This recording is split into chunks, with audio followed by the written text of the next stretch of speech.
ஓமலூர் டாஸ்மாக் கடையில் முதலமைச்சர் ஸ்டாலின் படத்தை ஒட்ட முயன்ற பாஜகவினருக்கும் தடுக்க முயன்ற திமுகவினருக்கும் இடையே வாக்குவாதம் ஏற்பட்டது. இதுகுறித்தான விவரங்களோடு இணைகிறார் செய்தியாளர் கணேசன்.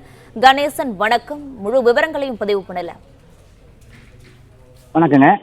கடந்த 10 நாட்களுக்கு முன்பு அமலாக்கத்துறை அதிகாரிகள் சென்னையில் உள்ள டாஸ்மாக் தலைமை அலுவலகத்தில் திடீரென சோதனை செய்து தமிழ்நாடு அரசு 1000 கோடி ரூபாய் வரை மதுபானம் வாங்குவதில் ஊழல் செய்துவிட்டதாக தகவல் தெரிவித்தது.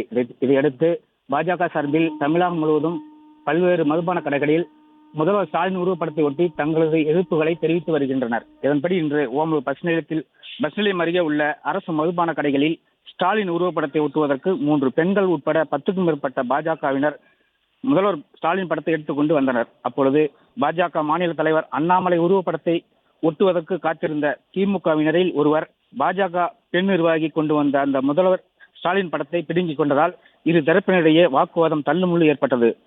இதைத் தொடர்ந்து ஆர்ப்பாட்டம் செய்த பாஜகவினர் ஓமலூர் போலீசார் குண்டுகட்டாக அங்கிருந்து கைது செய்து திருமண மண்டபத்தில் அடைத்தனர். இந்த சம்பவத்தால் 2 அரசு மதுபான கடைகள் மூடப்பட்டதாலும் திமுகவினர் பாஜகவினரிடையே தள்ளுமுள்ளு ஏற்பட்டதாலும் சிறிது நேரம் பரபரப்பு ஏற்பட்டது குறிப்பிடத்தக்கதாகும்.